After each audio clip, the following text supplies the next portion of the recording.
Efesoon boqonnaa 5 lakkoofsa 16 dubbisee waan Waaqayyo laphee korra kaa'edha ganama kana isinii fi mata duree irratti dubbachuu barbaadu isa ni caala jettu Waaqayyoodhaaf kenni. Isa ni caala jettu Waaqayyoodhaaf kenni. Mee isin immoo na duukaa jira dhiifama gaa isin haasofsiifadhaa. Isa Waaqayyo narraa barbaadu nan kennaadhaa mee? Efesoon boqonnaa 5 lakkoofsa 16 irraa maal jedhaa? Guyyoonni kun jedha guyyoota gadheedha jedheetu waa'ee guyyaa gadhee dubbatee achumarraa immoo maal jedhaa? Yeroo isiniif kennamee utuu hin dabarsin itti hojjedhaa. Guyyaa gadhee jira yeroo bukkee kaa'e. Guyyaa gadhee kana bukkee yeroo kaa'etu yeroo isiniif kennamee utuu hin dabarsin itti hojjedhaa. Sanii caala jettu Waaqayyoof kenne tokko maallaanna Waaqayyoodhaaf maal nurraa barbaada Waaqayyo? Mana keerraa Waaqayyo maal barbaada? Jireenya jiraatturra jireenya ma jiraachaa jirtu keessatti Waaqayyo waan sirraa barbaadu qaba. Anamma fundraising hojjechuu dhufe mitiyaan. Waan Waaqayyo laphee korra kaan isin tajaajiluu dhufe. Waaqayyo waan sirraa barbaadu qaba. Mana keerraa waan barbaadu qaba. Gaa'ila keerraa waan barbaadu qaba. Jireenya keerraa waan barbaadu qaba Waaqayyo. Waaqayyo ilma isaa Yesuus Kiristoos kana utuu hin mararsiifatiin anaaf siif gara biyya lafaatti nu erge. Gaafa gara biyya lafaatti ilma isaa kana nuuf ergee immoo waan nu barbaachisu hundumaa Yesuus keessa kaayetu siif erge.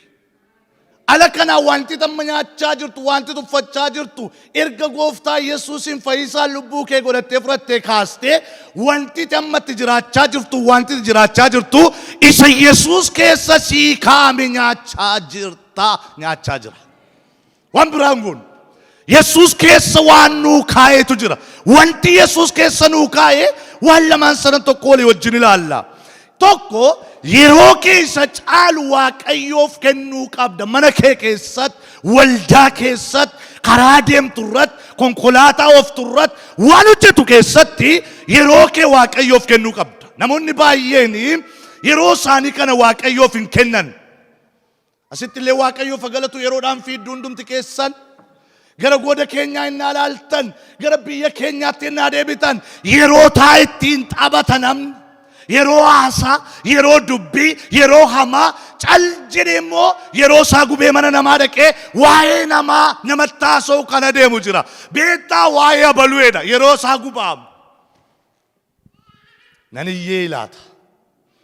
Yeroo keenya yerooni qabeenyaan oliiti. Yeroon qabeenyaan oliiti. Namni yeroo isaaf kennametti fayyadamu nama hubataadha. Hin mancaasinaa yeroo keessan. Yeroo gaa'ilaa keessan hin mancaasinaa. Yeroo waaqeffannaa keessan hin mancaasinaa. Yeroo gaaf tokko fakkeenya tokkon isinii kenna. Faranjii tokko jalaa mucaan du'ee jedhama. Faranjii kana jalaa gaafa mucaan du'ee jedhu Afrikaan keenya immoo walii wajjin istaafii tokko keessaa hojjetu waan ta'eef mucaa isaa kana baattateetu faranjiin kun adeema. Innaan eessatti geessaa jira? Jalaa du'eera waan ta'eef awwaaluu dhaqaa jira. Afrikaan keenya immoo itti dhufee jedhee boo'eetu mucaa harkaa fuudhe. Mucaa harkaa fuudhe. Boo'icha hin dandeenya waan ta'eef. Boo'icha hin gashinu waan ta'eef. Hin boo'e harkaa fuudhe soori jedheetu Dhaqii na awwaalii yeroo konnatti ga'ee an hojiin deemaa jedhe. Na awwaalii lafa awwaalanaa geessi hojii konna qaa'edhe. Yerootti fayyadamuun dandeetti xiyyeeffannaa namaa guddisa. Yerootti namni fayyadamu dandeetti xiyyeeffannaa isaa guddisa. Yeroon rafuu jira, yeroon ka'uu jira, yeroon hojjetan jira, yeroon kolfan jira, yeroon gammadan jira. Yeroon itti social life kana keessa deemnee wal dubbifnu jira. Garuu yeroo keenyatti fayyadamaa jirra.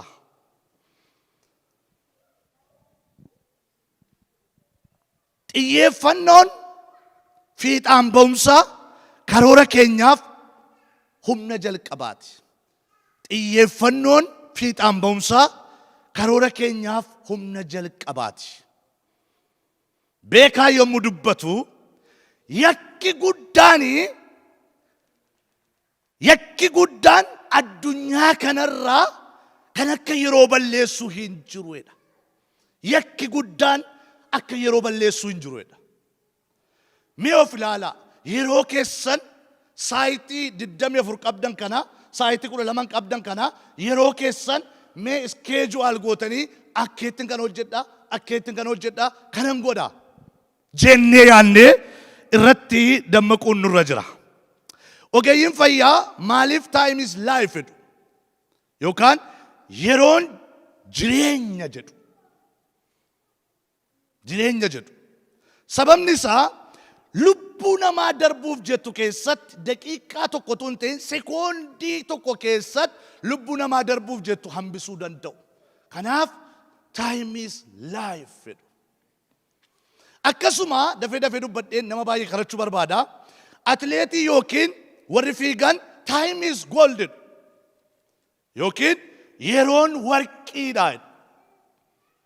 Maaliif jedhu itti yaaddanii jirtu? Sababni isaa yeroo isaaf kenname keessatti maayikiroo sekeendii tokko keessatti fiigee waancaa fudhachuu danda'a, fiigee badhaasa fudhachuu danda'a. Yeroo Waaqayyo nu haa gargaaru. Mee al tokko keessa ol fuudhaa Waaqayyo na gargaaridha mee. Qajeelfama yeroon isinitti meen gara qabxii lammaffaatti darba. Qajeelfamni yeroo maan yeroon ni darba. Yeroon hin dhaabatu. Yeroon harraabsiif kenname. Hojii har'a qabdu boritti hin dabarsin har'uma hojjedhu. Yeroon harraabsiif kenname. Yeroon dhaabbatee nama eegu. Akka galaanaati yeroon. Galaanni hin fiiga. Biyya kana keessaa yeroon hin fiiga. Umuriin namaa hin fiiga. Waan hundumaa hin fiiga. Yeroo keenyatti akka gargaaramnu Waaqayyo nutti dubbachaa jira. Yeroon harraasiif kenname deebitee boru argachuu hin dandeessu. Boru waan haaraa qabatee dhufa. Macaafni qulqulluun maal jedha beektu? Guyyaa boriif hin yaadda'iniidha. Beekaan tokko mura dubbatu guyyaan boriidha waan haaraa harkatti qabatee dhufaadha. Waan haaraatu naa dhufa jennee taa'uu hin qabnu. Yeroo har'a qabnu irratti hojjechuun nurra jira. Fakkeenya mixiin isinii fudhadha.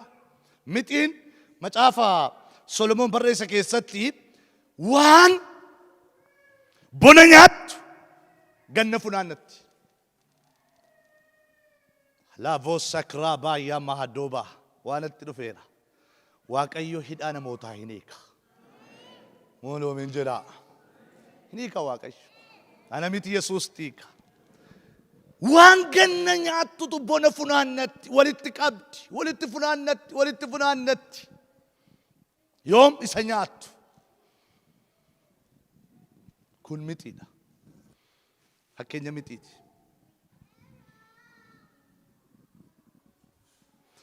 Yeroon akeekaaf namaaf kenname. Karooraan yoo itti fayyadamne waan haaraa hojjechuu dandeenya.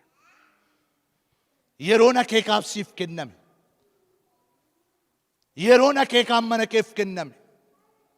Yoo itti fayyadamte, yoo irratti fayyadamte, yoo ittiin fayyadamte waan haaraa hojjechuu dandeenya.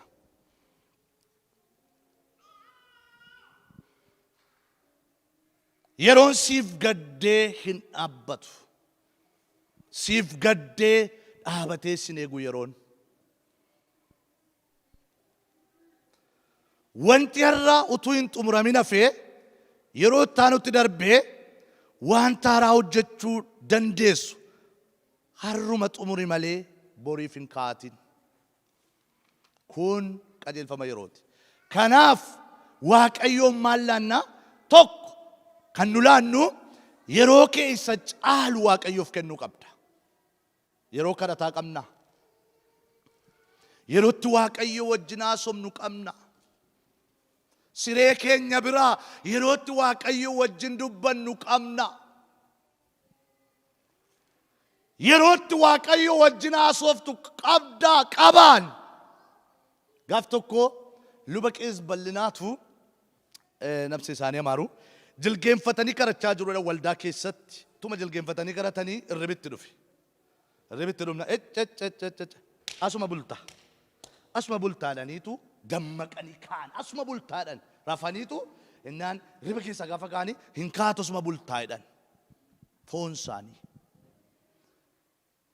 Yeroo waaqayyoof kennuu qabna. Mee waa fedhe ta'u yeroo koo waaqayyoofan kennaadhaame. Maaloo jedhaa. Inni ilma isaasii kenne. Inni ilma isaasii kenne. Carraati qabdu namni hin qabu. Akkasitti babbareedaa hirtanii dhugaa.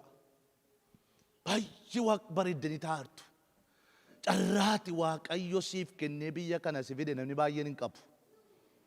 Namni baay'een hin qabu. Biyyattii kana baay'ee barbaada namni. Baay'ee barbaada. Carraa kana waaqayyo siif kenne. Waaqayyo isa siif kenne kana immoo galateeffachuu qabda. Kadhachuu qabda. Waaqeffachuu qabda. Worshippi gochuu qabda waaqayyo kan.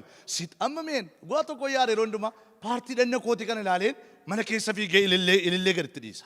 Waaqayyo galanni siif haa ta'u jedha. Harka koo ilaaleen galateeffadha. Isa kaan daayipperii jala kaa'anii jiru. Isa kaan qaroon badee, isa kaan mataan badee, isa kaan kiraanchii baatee deema. As yoo kaate lafa deemtee fagoo ga'uu dandeessaati. Waaqayyo kana galateeffachuu qabda. Waaqayyo kana eebbisuu qabda. Waan waaqayyo sirraa barbaadu tokko hin jiru. Mana keerraa waaqayyo wanti inni barbaadu galata sirraa barbaada. Macaafa qulqulluu jedha. Nama uummachuun koo akka inni na galateeffatuuf jedha. Akka nuyi isa galateeffannuuf. Waaqayyo gara biyya lafaa kana kan nu fide. Akka nuyi isa galateeffannuuf. Waaqayyoon galateeffachaa jirtaa obboleettii ko. Mindaa nyaattu kanaaf galateeffachaa jirtaa. Qabeenya argatte kanaaf galateeffachaa jirtaa. Fayyaa qabdu kanaaf galateeffachaa jirtaa. Fayyaama waaqayyo sii kenna. Siree marra ciiftee nagaadhaan ka'uu keef galateeffachaa jirtaa. Ani itti minaan jedhe waaqayyo isiitti dhimma. Galateeffachaa jirtu waaqayyoon. Meeqatu nu duraa du'e. Meeqatu nu biraa du'e. Meeqa keessaa immoo waaqayyo qabeessi fide. Hiriyoota koo baay'ee darbe. Biyya lafaa kanarraa kan keessanis meeqa darbuu danda'a. Maaliif jiraadhu siin jedhe waaqayyo.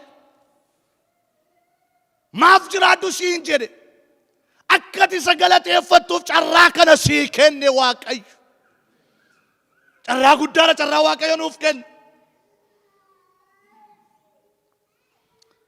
Inni lammaffaan isa caalu waaqayyoof kenne. Maallaqa waaqayyoodhaaf humna keessa caalu waaqayyoodhaaf kenne. Humna waaqayyo siif kenne kana waaqayyoof kenna. Utuu humna qabdanii waaqayyoof hojjedhaa. Namanna dabarsuu dideen jedhin namni sura dhaabachuu danda'a yeroodhaaf.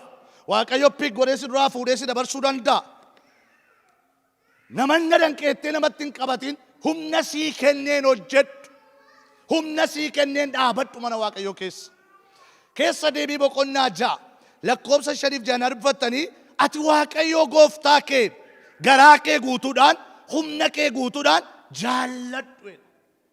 Humna kee guutuudhaan garaa kee guutuudhaan waaqayyoon jaalladhu.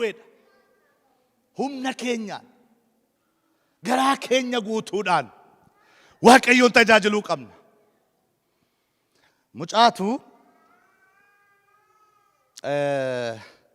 qabxii preparatoriitu dhufuuf dide. Qabxii preparatorii dhufuu dinnaan finyoo bitateetu caakkaa lixe. Of ajjeesuudhaaf. Namoonni tokko tokko gara biyya keenyaa naaf fudhattanii yoo abba manaa fi haati manaa wal lolee qorichan tuutaa bitadhaa ofin ajjeesaa jedhu. Qorichan tuutaa laabeeji godha. Hin miicca malee nama najjeesu. Najjeesu qorichan tuutaa. Yookaan immoo maal godhu siree mara rafanii ka'anii lafa rafan. Lafa rafu lafa jibbaa buufataniitu hamman gubaa hangaraa diina koo jaarsa garaa gubu. Faarfannaan kun akkas ta'e siree marraa ka'anii jibbara ciisanii amman goobaa hangaraa diina godha. Jaarsi beekaan maal godha? Dhiisii booda gubdaa ka'iitii rafeedhee qabee raffisa. Mucaan kun egaa ofan ajjeesaa jedhe. Isa booda gaafa caakkaa lixu finyootti uffannisu barbaada. Sorry, mukatti uffannisu barbaada. Of ajjeesuu waa barbaaduun hin badaa miti. Naan otoo barbaadu muka tokko argatee finyootti hidhatee of ajjeesuuf gaafa nedu seexanni fiigaa dhufte. Macaafni maal jedha? Isin naannee aadaa jedha. Hamma humna argattanitti immoo Yerusaalemiin bayinaa jedha. Humna hin qabnu taanaan isa nu naannee aadu kan harka buuna. Innaan maal hojii dhuftee jettee gaafatte seexanni. Innaani qabxii gootuu preparaatorii naa guutuu dinnaan of ajjeesuu dhufee jedhe. Meeqa qabdaa jettee gaafatte seexanni. Nama baay'ee seexana taasofsiisa. Jilba hin qabnu taanaan seexanni nurraan deemtu. Jilba kadhataan qabnu taanaan immoo amna waan xinnoodhaan mo'amna. Innaan meeqa qabdaa innaan laman qabaa innaan aayii jette seexan nuyyuu kanaan iddoo hin qabnu amma ofirra deebii galeetteen. Kanaan iddoo hin qabnu ofirra deebii galii jette ariite. Kanaaf maallaanna waaqayyoodhaaf kan jedhu humna keenya isa caalu waaqayyoof laanna. Humna haaraa waaqayyo isiniif kenne. Humna keessaniin hojjedhaa waaqayyoof. Tu yeroo qabdanii hojjedhaa. Maalla gashettaniin taa'inaa. Waa'ee waldaa isin gasha. Waa'een tajaajiltootaa isin gasha. Waa'een lafa aarsaa si gasha. Qaawwaan lafa aarsaa si ilaallata. Humna keenyaan hojjechuu qabna. Humna keenyaan dhaabbachuu qabna. Garaa guutuudhaan immoo tajaajiluu qabna. Garaa sinsinni hin qabne. Garaa isa mee Kiristoos nuuf kenne kanaan tajaajiluu qabna. Garaa Kiristoos nuuf kenne garaa jaalalaati. Garaa walii fo'uuti. Garaa wal baachuuti. Garaa wal qooduu miti. Garaa wal tuffachuu miti. Waaqayyo kan nuuf kenne garaa wal baachuu, garaa jaalala. Garaa akkasii nuu kenne Waaqayyo. Wal barbaada. Eessa jira abalu jedha. Eessa jirti abalu jedha. Dhimma isheeti jechuun qabnu. Garaa akkasii Waaqayyo waan nuuf laateef. Kanaaf maal laanna Waaqayyoof? Humna keenya isa caalu Waaqayyoof laanna. Kabiraan Waaqayyoof kan nu laannu beekumsa kee isa caalu Waaqayyoof kennuu qabda. Beekumsa ganama Waaqayyoottiin si uume jira. Beekumsa immoo barattee mataa kee gabbifattee jira. Beekumsa keenyaan Waaqayyoon tajaajiluu qabna. Footoon digirii keenyaa, footoon maastersii keenyaa girgiddaarra yoo taa'e, yoo baay'ate waggaa tokko waggaa lama booda expire ta'a. Itti darba yerootti itti darba. Footoo irra kaa'u amma biyya keenya footoo irra kaa'aniitu isuma ilaalu. Lakki xuruudha footoo kaa'uun garuu Waaqayyo kan inni sirraa barbaadu isa baratteen akka hojjettu barbaada Waaqayyo. Beekumsa gorsaa qabaachuu dandeessa. Waaqayyo beekumsa keenya barbaada. Beekumsa keenyaan akka isaaf hojjennu barbaada. Sinirran turu. Inni arfaffaan kan irratti xiqqoo dubbachuun barbaada. Qabeenya keenya isa caaluun Waaqayyoof hojjechuu. Qabeenya keenya Waaqayyoof hojjechuu qabna. Waaqayyootu mararsiifate ilma isaa si erge dubbadheera. Qabeenya keessa caaluu Waaqayyoof hojjechuu qabna. Qabeenyi waa'ee qabeenyaa yoon xiqqoo dubbadhee mana malee maatiin bitu. Qabeenyi siree malee irriba hin bitu. Qabeenyaan nama irriba bitate argee hin beeku ani. Qabeenyi kophee malee miilla hin bitu. Qabeenyi Waaqayyo siif kenne. Fuula ijaa malee qabeenyi ija bituu hin danda'u. Qabeenyi Waaqayyo siif kenne. Qoricha malee fayyina bituu hin danda'u. Namoota baay'ee qoricha manaa qaba. Hamma jirrutti biyya lafaa keessa jiran dhukkubfanna waan ta'eef hamma gooftaan keenya deebi'ee dhufutti qoramsa keessa jirraa ani immoo moo'eera jedhee xuruudha. Garuu qabeenyi qoricha malee fayyina bituu hin danda'u. Fayyinni keenya garuu Kiristoos Yesuus. Isa kanatu ameen jennee gaariidha. Mee walumaa kaasaa ameen jedhaa. Baay'ee manis hin jaalladha dhugaadha ameen jedhaa. Rasaasa malee jireenya bituu hin danda'u qabeenyi.